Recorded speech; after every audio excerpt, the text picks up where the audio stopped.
اعوذ باللہ من الشیطان الرجیم بسم اللہ الرحمن الرحیم۔ ناظرین السلام علیکم ورحمۃ اللہ۔ انشاءاللہ آج ہم بہت ہی پیاری دعا سیکھیں گے۔ جب کسی خبر کا انتظار ہو یا نیا واقعہ پیش آنے والا ہو تو یہ دعا پڑھیں۔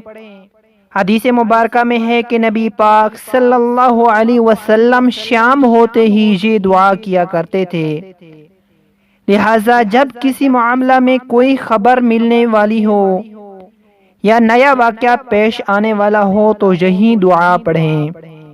یہ دعا شام کے وقت 1 مرتبہ پڑھیں یا جب کسی خبر کا انتظار ہو تب پڑھیں۔ دعا یہ ہے: اللہم انی اسألک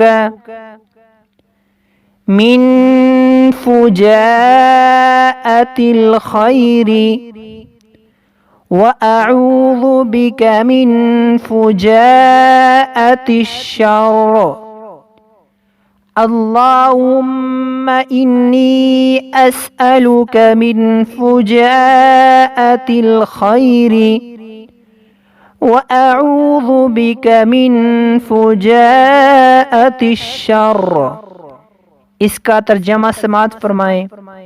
اے اللہ، میں آپ سے اچانک کی بھلائی کا سوال کرتا ہوں اور اچانک کی برائی سے آپ کی پناہ مانگتا ہوں۔